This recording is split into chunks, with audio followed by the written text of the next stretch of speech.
Finally, summer vacation had arrived. The squad was hyped beyond belief, ready to chill and kick back. The crew was out there, living it up, celebrating the end of classes. From a distance, the boy with long hair was just watching it all go down. His face was kinda blah. He thought everyone was buzzing about the prep course, not the break from school. Plus, since he had to take the tests next year, the upcoming exams were gonna be brutal. For him, just stepping into this whole scene, everything felt super dull. Out of nowhere, his phone started ringing. It was the delivery dude asking where he was at that moment. Since he wasn't home, the guy couldn't drop off the package it had to be signed for. Wondering what was in the delivery, the boy said he was racing home to grab it. As he got closer to his place, he spotted the delivery guy. When he saw the package, his eyes went wide. There was a drawing of a sick flower on the box. Out of nowhere, he bolted towards the delivery guy. Being a student, the worker asked for his ID, but the boy was so pumped he totally ignored the request and snatched the box right out of his hands. The delivery guy was just standing there, confused. The kid looked just like his son, and seeing the game company logo made him anxious. No, hello even. Once inside, the boy sprinted to open the box. His feet were moving so fast it felt like an earthquake. He slammed the door so hard it echoed. Without a second thought, he grabbed a knife to slice open the long-awaited box. His eyes lit up when he saw what was inside. It was an epic augmented reality headset. Along with it, there were 2 wristbands. Quickly, the boy flipped open a manual. The guide showed him step by step how to rock all the gear and enjoy its features. In a flash, he strapped on the wristbands. The augmented reality headset went on right after. After hitting the button on the right wristband, he noticed something super cool. The gear was scanning his biological signals, and he had to stay still while it did its thing. Finally, after a few moments, the tech glasses powered up. Everything around him looked the same. But then, the glasses thanked Lee Yushin for becoming a VIP online test player. Out of nowhere, a girl popped up, staring at him with a curious look. Seeing her made Lee super nervous and confused. He even stumbled back from the shock. She said if he was surprised just by entering augmented reality, he was in for a wild ride. Then she snapped her fingers and the whole scene changed, making him freak out even more. In seconds, his room transformed into a distant planet. With another snap, they were on a stunning beach. With each new backdrop, Lee Yushin was getting more and more spooked. The girl introduced him to the unforgettable game called Ilog Korea. Then she pulled out the invite she forgot to give him. She tossed the paper right to him, but he fumbled it like a total klutz. Once he grabbed it, he opened it without thinking. Suddenly, holograms started popping out. Seeing the city from the hologram, Lee Yushin was totally mesmerized. He even wondered if all of this was real. By the end of the day, he was buzzing, telling his parents he became a test player for a new game through a legit competition. The soup for dinner wasn't even the most exciting topic at the table. A bit confused, Lee Yushin's dad asked if he wanted to be a tennis player or something, and how long this test would last. Without missing a beat, the boy said it would be 15 days and 14 nights, and he'd be paid by the hour. After hearing his son's plans, the man looked bored and negative. The dreamy boy just stared at him, shocked by the response, when he finally decided to break the silence and ask his dad. The man slammed the spoon on the table, cutting him off. This also startled his mom. Suddenly, the man started shouting, saying that the boy's 3 years in military school didn't teach him anything and being a test player was just wild. With each sermon, the boy got even angrier. Out of nowhere, he jumps up from the table, super upset, saying he'd respect his dad's decision. But the man keeps arguing with his son about the food left on the plate. Then his wife gets really mad, telling him to cut it out, since the boy wasn't going anywhere. She puts some morals into that impulsive dude, tugging at his shirt. Looking at her sad son, she shows a thoughtful vibe. The boy couldn't believe he'd have to throw away such a good chance. But for real, he wasn't about to waste this unique opportunity, and he had a plan to dodge his dad's decision. After all this drama, the day of the big test finally arrives. Lee Yushin was already bouncing out of the house, heading to school supposedly. As soon as he shuts the door, he grabs his phone to check a location. Without a second thought, the boy hops on the subway to get there. Yushin lies to the teacher on the phone, saying his family was off on a trip for days. He totally gets lost when asked about the travel destination. Then luck strikes as a huge billboard with the city name pops up in front of him. Without thinking twice, he says his family was going to Quebec, Canada, which makes the teacher a bit suspicious. Noticing the woman's suspicion, Lee puts on a nervous face. But hey, the billboard said Canada was the best place to live, so that kinda justified the trip. Finally, Lee had solved the boring alibi problem, but he needed to prep for when his parents called the principal's office. Still, the boy decides to leave that for later, because for him, the most important thing right then was something else. And it was in that big building, which took a hot minute to reach. Without thinking twice, he steps inside. The headquarters of Real Online was the new goal of that dreamer boy. That would save Lee Yushin from his super boring routine. After a few minutes inside, a janitor approaches him. The dude even thinks he might be in the wrong place. Then, without a second thought, Yushin shows him his bracelet, the invite to the virtual kingdom. The boy felt important rocking that amulet, and his face totally showed it. Then he heads to the VIP area of the spot. After getting his access granted, he goes deeper into the building and sees screens that blow his mind. There were also a bunch of serious-looking people working on the project. Some players were packing impressive weapons that could wipe out anything. Others looked like real knights straight out of a medieval movie. Li Yuxin thought all of that was epic. Carefully checking out the place, he spots a kind of portal. That thing leaves him super confused as it was something totally new to him. In just a few seconds, the silhouette there really disappears. Li Yuxin wonders what just happened. Suddenly, a giant dude with an angry face shows up. The boy jumps thinking it was a bug. The one-eyed man glares at him in a terrifying way, and out of nowhere charges at the protagonist, smashing the ground and sending him flying. Li Yuxin keeps wondering what that was all about. The man was chasing him for no reason. Li shouts desperately for that strange guy to chill out. He soon tries to hide in a nearby house, but his attempt flops as the man breaks through the wall, entering without any struggle. The guy held an axe that would scare anyone. Li had no clue what to do to stalk his pursuer. He tried to disconnect from the game while the man got ready to finish him off. Then suddenly, the girl presenter of the game appears, trying to stop the pursuer. At that moment, the boy was in a rough spot, already giving up on life, but thankfully the girl manages to stop the pursuer with her quick moves. She explains that the enemy might seem overpowered, but he's actually a low-level opponent. Without thinking twice, the girl goes for the man. He doesn't even react when she attacks him. The girl's hand moves towards the man delicately and joins a series of moves that look magical, until finally hitting the enemy's body with major power, making him evaporate in a flash. Upon seeing this, Li Yuxin shows his shocked face. Then he strikes up a combo with the saving operator. She had a delicate vibe, but something still felt off, so the boy tries to figure out why the girl's voice sounds so weird. The girl hesitates a bit to spill the truth, leaving him on edge, but after a few seconds, she transforms into a dude, explaining why his voice is deep. The man then apologizes for that. He was teasing the kid because of his hilarious reactions and wouldn't stop joking around. Li Yuxin, hearing this, felt super embarrassed and ready to dig a hole to hide in. But there was still one thing that made it all worth it. As expected, everything was a blast. Li Hyungyu, the big boss of the test, finally introduces himself to Li Yuxin. Since the kid was also late, he quickly apologizes to the dude, worried he might get kicked out of the test for being tardy, but the guy just brushes it off. Moving on to the next demo, the actual reaction made the kid breathe a huge sigh of relief. With the clock ticking, they kick things off with a tour of the office before proper intros. After hearing this, the kid jumps at the chance, since the delay was on him, and heads off with a guide to the testing hall. In the elevator, they're both hyped, wearing big smiles. Someone on the phone was watching them through the cameras. That someone was the branch manager, Bermedat. After wrapping up his call, he hangs up. He wanted the product to sell for big bucks, so everything had to be on point. Then he switches off the TV where the kid and his buddy were being watched live. The gray-haired dude was apologizing to the young boy at that moment. The walk to the testing hall felt more magical by the second for the kid. After a few minutes, they reach a tech panel. This gadget starts doing a quick scan of both of them. Meanwhile, the branch manager is busy talking business and lighting up his cigar. Finally, after a few seconds of scanning, the young guys finish the process, and just like that, gate of swings open, letting them through. When the kid sees the place, his eyes go wide, totally amazed. There was a ton of high-tech gear everywhere. He had a million questions for his guide, but before he could ask anything, the dude had a mission for him. He needed to put on the special tester suit. Li Yuxin was told to chill in a main room after getting suited up, while the old man checked the gear. The kid stared at the suit, totally blown away by what he saw. Without thinking twice, he stripped off his clothes and tossed his backpack on the floor. After slipping into the suit, he started zipping up all the zippers. Finally, he reached the body adjustment zipper. Once he was all suited up, he had the biggest grin on his face. His excitement was off the charts. He felt like the coolest kid on the planet in that suit. Then he dashed for the main room. Soon, the presence sensor door started to open, letting him through. When the gate fully opened, a bright light flooded in. The kid had no clue what that intense light was. After a few seconds with his eyes shut, he slowly opened them. Then Li Yuxin spotted a girl in a matching suit. She totally caught his eye. Her blue eyes and golden hair blew his mind. He was staring at her like she was some kind of magic. He thought she was just another version of manager Li Hyungyu. The girl looked a bit confused by that. Li Yuxin then starts complimenting this new version of the manager's operator, pointing out a cool feature. Those golden locks smelled like a sweet shampoo commercial. Suddenly, the old man pops up out of nowhere, saying Miss Maria just washed her hair. That's why it smelled so good. Realizing she wasn't just a different operator, the kid felt super embarrassed. The girl quickly shoved him away, roasting his ugly face. She even threw out some threats, but she looked like she couldn't hurt a fly. Without missing a beat, Li Yuxin apologized and stepped back. Then he tripped over a machine that was just chilling there. With that, the clumsy kid fell onto a capsule-looking device.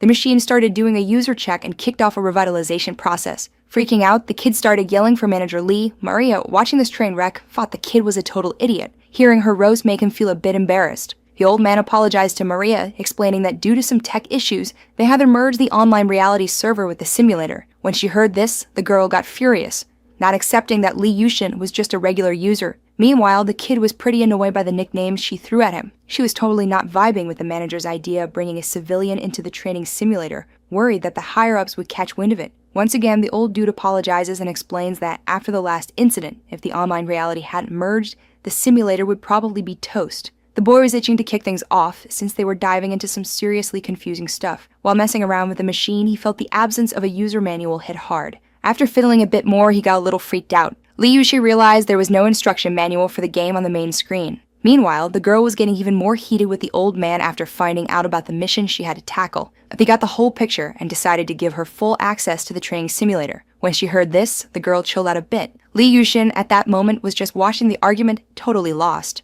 The old man then asks if there would be any issue with canceling that. The girl, hearing this, grinds her teeth in frustration. She then snatches her helmet, filled with rage, and warns the man not to even think about ending that, or she'd make sure he regretted it. After all this, the man thanks Miss Maria for her kindness. She, in turn, just gives him the finger. Then Maria lowers the visor of her helmet and hops into a machine just like the one Lee Yushin was in. The old man quickly says they'd figure out the controls as they went and that the boy should get ready. Without missing a beat, Lee lifts his helmet to give a thumbs up to the man and settles back into the capsule, waiting for the game to kick off. Then finally, the old man announces he's about to start the server. Besides the gray-haired dude, there were a bunch of other people grinding away in that same setup. The guys were glued to their computers, looking super serious. And after a ton of chatter and debates, the players' capsules seal up. One of the operators then yells, saying he's activated the Terra injection. Another chimes in, saying he's checking the assimilation rate. Meanwhile, Lee was inside his capsule, feeling pretty jittery. The boy felt this crazy keep building up, which seemed to spike as time went on. Then the manager tells him that the energy from the exchange between the program and his body would fade soon. Suddenly, one of the operators yells, saying the assimilation rate shot past 70%.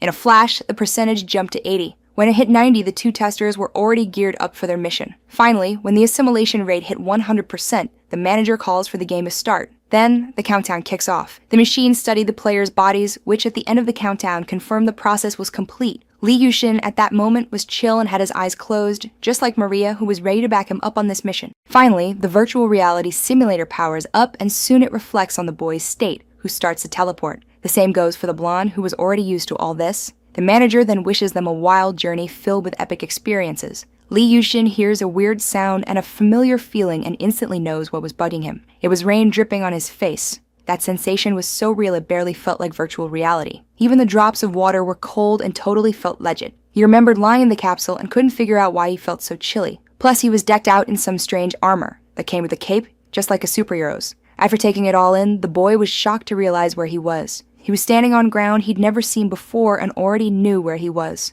He found himself in a massive castle. Suddenly, a soldier tells the general that enemy troops had rolled up on the plains. Hearing this, Lee freaks out, thinking he was just in a tutorial. Out of nowhere, a man approaches him, calling him general and saying that standing around would make the other soldiers antsy. He wanted Lee to give orders to the whole platoon, but the boy felt totally lost in all of that. At that moment, all the soldiers were staring at him with eager faces. Soon, Lee realizes that his armor belonged to a commander-type character. Then he asked the man if those were really the plains, because there was only an ocean surrounding the entire castle. The man then says that even God would wish it were just black water. Lee Yushin is even more shocked to learn that it wasn't a real sea. The boy's confusion was about what the man was saying at that moment, since there was no ocean there. Then the boy's eyes widen, and he finally realizes that this ocean was actually a sea of enemies. Meanwhile, the opponents were creeping closer to the castle. Some of them were already set up at the front lines, and were getting their bows and arrows ready for a potential attack. Everyone was hyped for the battle to kick off. Meanwhile, the goofy leader wondered if that number even made sense. The gray-haired dude then tells him this isn't the time to freak out, but orders should be given to the platoon ASAP. Even with this advice, the boy was more confused than a cat at a dog show, yelling at a random NPC. He was searching for a control box or status window in the chaos. Meanwhile, the enemy soldiers were gearing up to start the battle, and were already prepping their shields. Seeing this, one of the allies shouts that the enemies have locked in their offensive formation. This makes the old man even angrier, yelling at the general. Lee Yushin was desperate, feeling lost without at least an instruction manual. As time ticked by, the old man got even tenser. Then he decided he couldn't just chill while the enemies attacked first. Soon he ordered the soldiers to form a battle line, and the archers should get ready to shoot. With that, all the soldiers jumped into action, and the NPC finally shouted for everyone to fight to the death. This got all the soldiers pumped, eager to throw down.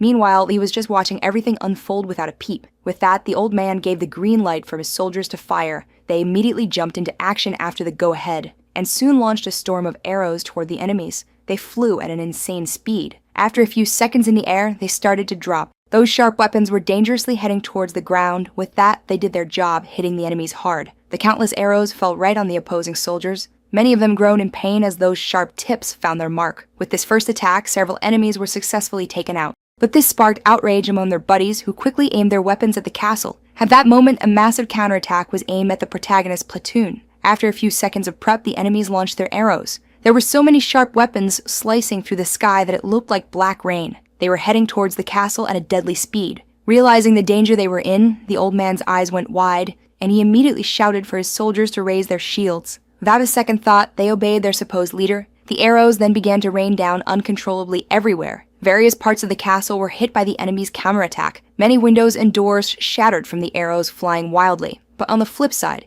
many also hit their intended targets. The rain of arrows from the counterattack also struck several soldiers from the protagonist's team. Seeing that they had successfully attacked, the team commander ordered his platoon to charge towards the castle. With that, the sea of enemies started sprinting towards the building. The grandeur of that wall seemed tiny compared to the number of people ready to attack it. The soldiers then began to use the tricks planned for the assault. They carried tall ladders to jump over the castle wall more easily. Those climbing also had swords for a possible battle after crossing the wall. All the soldiers advanced at lightning speed. Finally, the ladders were set up in the right spots and the ascent began. At the end of the ladder, the soldiers used other means to climb. They all also had ropes to make the mission easier. Almost reaching the top of the wall, a soldier spotted something that freaked him out. The castle defenders were hurling boulders from the highest point. The heavy stones fell from above like an atomic bomb and smashed into the climbers with crazy force. All of this was commanded by the gray-haired old man, who wasn't about to let the soldiers invade the castle. After hearing more orders, the soldiers worked tirelessly with the stones. Several of them were thrown, hitting the climbers and their ladders squarely. The guys who were almost jumping over the wall were stopped by spears. The spears had such insane sharpness that they pierced the invaders' armor. Many of them screamed in pain as it pierced their bodies. One of the guys gets hit in the chest by the spear. The soldier coming behind him doesn't even care about his buddy's injury and uses his body to push himself up and keep climbing. Meanwhile, the castle's defenders kept using their spears. Realizing that the enemy wouldn't be stopped by his friend's body, one of the soldiers screams in desperation. But it was already too late. The invader reached the highest point and smacked him right in the face. Not even the helmet could block that epic hit, and the brave soldier crashed to the ground, seriously hurt. Only the tears streaming down his face could show how much it hurt. Meanwhile, Li Yushin was watching all this, wondering if this was really just a game. It felt so real that he couldn't even react. It was way too close to reality, and Li couldn't tell if it was real or fake. The online world was turning out to be super scary. Still on the field, a bunch of soldiers were firing bows and arrows. They aimed right at the top of the castle where the defenders were. One arrow, launched by a soldier, went totally off course. It zipped over the whole platoon without breaking a sweat. Even a wall couldn't stop it. Finally, the arrow flew over the castle wall, where Li was trying to escape the chaos.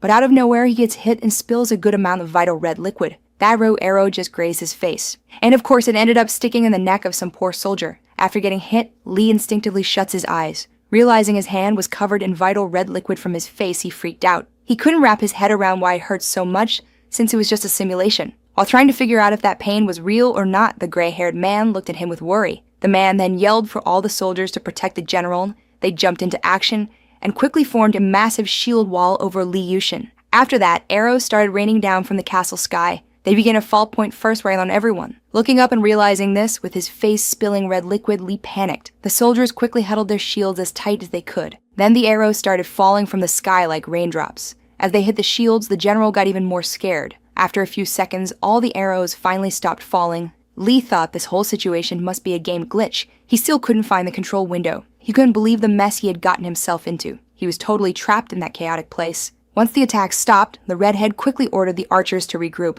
After everyone left, only Li was left kneeling on the ground. He was super scared and covered his ears with his hands. Then, someone came up to him. It was the gray-haired man, grabbing him and asking how long he would stay like this. The guy didn't get why the leader wasn't giving orders in a situation like this, but the boy just looked at him, totally confused. He just wanted an escape button to end all this madness. Suddenly, Li Yushin started crying, begging to leave the game. He didn't want to be there for another second. The old man stared at him with a scary expression, and then started shaking him, not getting a word of what he was saying. A little way from the castle, someone was watching the war unfold. He was hiding behind a bunch of invading soldiers, and thought it was all a total snooze fest. Then, out of loyalty to the boy's dad, he decided to jump into the action. The man moved quickly, wielding a massive axe, and this weapon cleared a path through the soldiers. He swung so much that only traces of destruction were left behind. He took down all the soldiers in front of him without breaking a sweat. Meanwhile, the invaders kept trying to climb the castle stairs. A little further back, his friends were brutally taken out by the axe god. The protective soldiers watched everything from the top of the castle, totally stunned. Finally, after a few minutes of clearing the way, the guy put his axe down.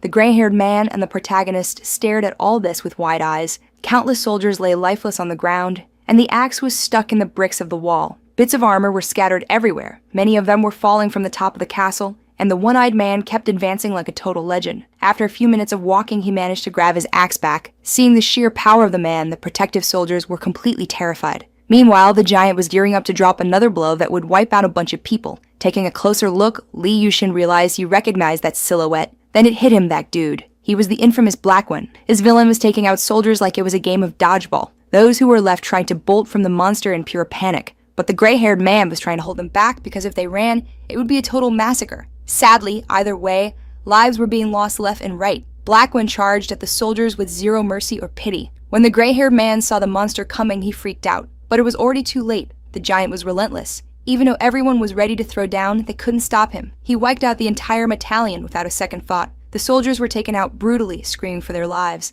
Many got tossed aside like rag dolls after getting smashed. The old gray-haired man just stood there looking completely defeated. All of his soldiers were horrifically taken out, necks snapped. Only bits of armor and broken swords were left scattered around. The only one left standing after that endless slaughter was Lee Yushin. Black One then asked why he was hiding behind all that armor with no one inside. The guy also said that the boy's dad was way weaker than him. The dude had played with fire so much that he got burned by the giant. Suddenly, Black One started swinging his sword. Lee Yushin watched, heart racing for his life. The guy then moved closer, reminding him of how his dad had gone down. Lee, in that moment, thought about his own end. He also wondered if the game would end if Black One took him out. The giant questioned why the boy wasn't picking up a sword to fight back. He seemed a bit confused when he heard the boy's voice. Lee thought he had already kicked the bucket moments ago. Then he spotted the weapon lying on the ground. The long sword was just waiting to be picked up to take on the enemy. Black One then said it would be a shame to finish off a kid who wasn't even armed. He wanted Lee Yushin to die as a worthy heir to his dad's vital red juice. Lee listened, staring at the guy,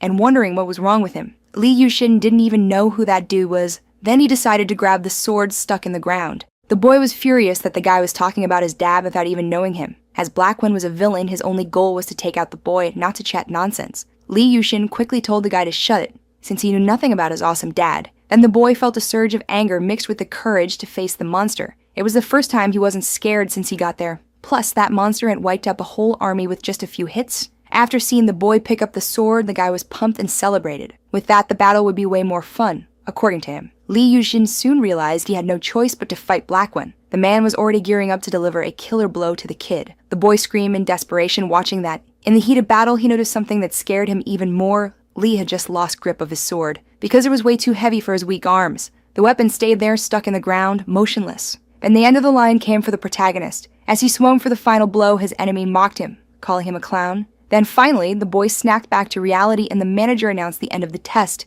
Everyone watched the protagonist despair on a massive screen. One of the operators then confirmed that the total game time had been 6 minutes, 1 second, and 33 milliseconds. Upon hearing this, the manager asked about the assimilation rate of the test subject. Meanwhile, Lee Yushin was still stuck inside the augmented reality capsule. He was trapped and his body was shaking, trying to break free. His teeth were grinding from all the anxiety he felt. The operator then replied to the old man saying that the assimilation rate hit 100% and that the last test subject was probably feeling some serious death pain. With that, the man concluded that leaving him in a vegetative state would be enough for that day. He then ordered his crew to upload the recording to report to the branch manager. The system should also be rebooted by them ASAP. This dude wanted the test subjects to experience what the virtual reality simulator called Hell was all about. Meanwhile, at Lee Yushin's crib, his mom was calling him for dinner, cause she whipped up his fave soybean stew. She thought the kid would just bounce to the gym without even tasting the food. And his dad was on his case, thinking he pulled another all-nighter gaming. While his mom tried to defend him, he seemed to snap back to reality. That was the chair he always plopped down in for meals. And that was definitely the smell of his mom's cooking. The aroma was totally coming from the soybean stew she made with love. As the boy checked in with reality, his dad kept teasing him, cracking jokes that made his mom even more annoyed. It looked like Lee had really come back to the normal chaos of his life. When he finally went for that first spoonful of stew, a drop unexpectedly splattered on the utensil. Lee Yushin jumped, eyes wide open. Inside his house, it felt like it was raining out of nowhere. His parents, noticing the water dripping from the ceiling, freaked out, clueless about what was happening. Lee, for his part, was in total disbelief at what he was seeing. Suddenly, everyone was outside the house. From that sky, a massive storm was unleashing chaos. Regretting everything, Lee Yushin yelled that this was so not cool. All of this felt like some wild illusion or a crazy dream. In just a blink, he found himself back in armor, totally shocked by what was going down. Meanwhile, soldiers were battling around him like it was a video game gone wrong. Lee looked around, his expression a mix of fear and confusion. Soon he realized everything was back to how it had been before. He had been yanked back into that hellish reality, and he was seriously bummed, pounding his fists against the ground in frustration. Super in a way that he couldn't believe this was happening and shouted that he couldn't finish the mission. Suddenly, a bunch of arrows started raining down from the sky again. One of his soldiers tried to warn him about the incoming danger. Without reacting, Lee Yushin just stood there, watching the sharp weapons zooming closer. They sliced through the air at a crazy speed, and they were about to hit him in just a few seconds. Realizing this, the soldier bolted toward the general. Without a second thought, he swung his sword to deflect the arrows coming down, but one slipped past his defense, and it nicked him on the helmet. This sent a piece of armor flying off. When Lee realized who was behind those outfits, his eyes went wide. The person had huge black hair. Turns out, the so-called soldier was a brave guerrilla girl. The girl then approached the protagonist, who was lying there like a potato, and the boy asked where she had popped up from. The girl looked to be around his age. The savior locked eyes with him, her expression a mix of worry and determination. Lee quickly figured she probably had something important to say. She then dropped the bomb that she didn't want to say anything other than a seriously disturbing piece of news. It was that the axe monster would be back soon. Hearing this, Yushin went into shock, totally frozen. Suddenly, he started shouting for the team leader to shut down that game right now. He wanted all of this to end ASAP. Then the gray-haired dude interrupted him, asking for calm, cause orders needed to be given to keep the soldiers from freaking out. That general was the son of the former leader, and the gray-haired guy thought the frail boy could actually take down Blackwin. But Lee Yushin just kept being scared out of his mind. Meanwhile, all the soldiers showed they believed in the boy's victory. Then he started shouting that it was impossible for an ordinary student to fight solo against a monster like that. Lee Yushin wasn't even the real general of that squad and just wanted to escape that cursed game as fast as possible. After hearing the boy's words, the whole platoon was stunned. Then the girl with the long hair stepped up. She walked toward the boy, standing face to face with him. As all of this felt like a game to the general, she decided to drop some truth on him. The girl quickly said that everything was pure reality and not a game, and that for everyone to survive, they had to fight bravely without backing down. Upon hearing this, the boy renounced everything in his head, remembering the face of that merciless enemy. That dude had taken out countless soldiers without a second thought. Meanwhile, the masterminds behind this whole mess were enjoying a juicy steak for dinner. The man thanked the team leader, Lee Hyun-yu, for his work that would get them back to New York in no time. The old man was totally vibing with the branch manager's compliments, who had another mission lined up for him.